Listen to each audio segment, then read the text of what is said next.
hommage à tous les équipages de chars d'assaut tombés au cours de la Première Guerre mondiale. Donc situé au lieu-dit de la ferme du choléra, qui était installée là juste à côté. Voilà, d'où partirent le 16 avril 17 les premiers chars d'assaut français en direction de Juvincourt. Donc c'est le même char que celui qui est exposé ici. Et où est Juvincourt?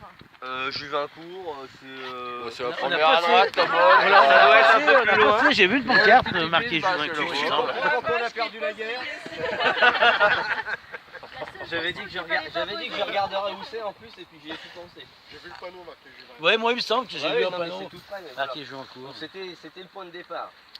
Donc pour le monument lui-même, il a été érigé par le groupement des anciens combattants de l'artillerie d'assaut et inauguré le 2 juillet 22 en présence des maréchaux Foch, Pétain, généraux Manzin et Weygand et du général Étienne, le général Étienne qui est l'inventeur du principe du char d'assaut, du cuirassé du blindé. Tout le monde le savait.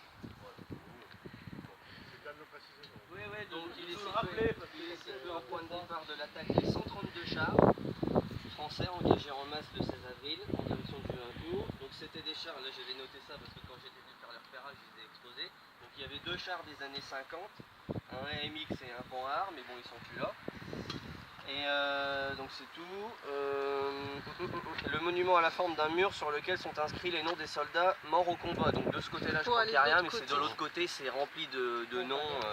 Voilà. Quelques mètres avant le monument, une stèle horizontale a été érigée à la mémoire du général Étienne. Au centre figure un médaillon du général. De part et d'autre sont inscrites des deux plaques de bronze. À gauche, une déclaration du général du 22 août 14.